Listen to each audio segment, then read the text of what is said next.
প্রথমেই সকলকে ধন্যবাদ জানাচ্ছি এবং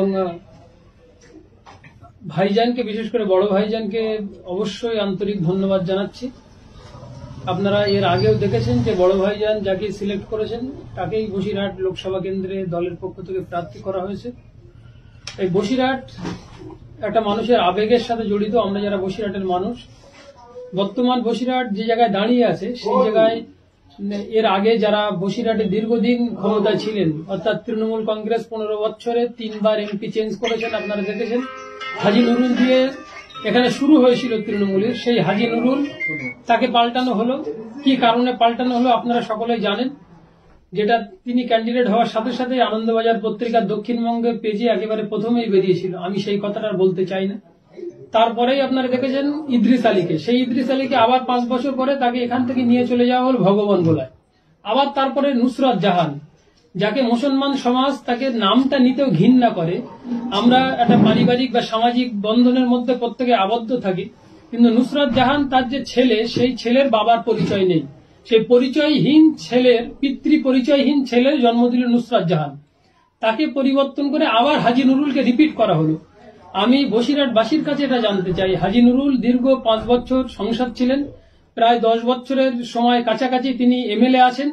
একটা ভিডিও ক্লিপ তিনি কখনো সংসদে বা বিধানসভায় দাঁড়িয়ে বসিরহাট মানুষের জন্য কোনো দাবির জন্য তিনি সপক্ষে কথা বলেছেন কিনা, আমি এইটা বসিরহাটবাসীর কাছে কোশ্চেন রাখছি। যদি কোনো ভিডিও ক্লিপ থাকে তাহলে আমাদের সামনে যদি দেয়, মানে সেটা প্রকাশ পায়, তো আমরা সত্যি খুশি হব যে না, বসিরহাটের উন্নয়নের জন্য তিনি কিছু ভেবেছেন বা কিছু করেছেন, এইটা আমরা চাই।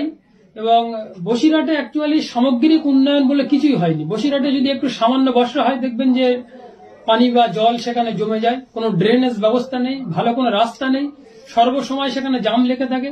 বসিরহাট সুন্দরবনের একটা বড় অংশ বসিরহাটের মধ্যে, সেখানে কোনো স্বাস্থ্য ব্যবস্থার একেবারে বেহাল।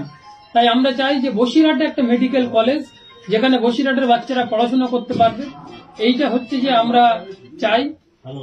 সাথে সাথে যারা বেসরকারি যেগুলো মাদ্রাসা আছে, সেই বেসরকারি মাদ্রাসা, আবাসিক বা শিক্ষা প্রতিষ্ঠান যেখানে আছে, সেখানে মিড ডে মিল প্রদান, এইটা তাদের ক্ষেত্রে একটা খুব যুগান্তকারী পদক্ষেপ হবে বলে আমরা মনে করি। এবং এটা সেন্ট্রাল গভর্নমেন্ট বা রাজ্য সরকারের যৌথ প্রোগ্রামে চলে মিড ডে মিল, আমরা সকলেই জানি। তো সেইটাও যদি ইমপ্লিমেন্ট করা যায়, এর জন্য অবশ্যই আমাদের প্রচেষ্টা থাকবে। এবং বসিরহাটে সাম্প্রদায়িক সম্প্রীতি বজায় রাখার জন্য, কারণ অনেকেই ভাবে যে আইএসএফ মানে একটা অন্য দল। আজকেও আমাদের যে প্রার্থী তালিকা ঘোষণা হয়েছে সেখানে দেখবেন যে 4 জন মুসলিম আছে, 4 জন হিন্দু আছে।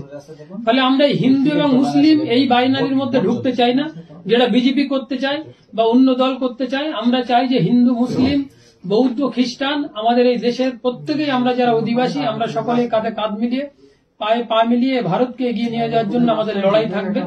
আমাদের শপথ হবে সংবিধানের শপথ। আমরা সংবিধানকে সামনে রেখেই আমাদের আগামী দিনের পথ চলা এবং লড়াই। আমরা রাস্তাতে ছিলাম, আছি এবং ভবিষ্যতেও থাকবো।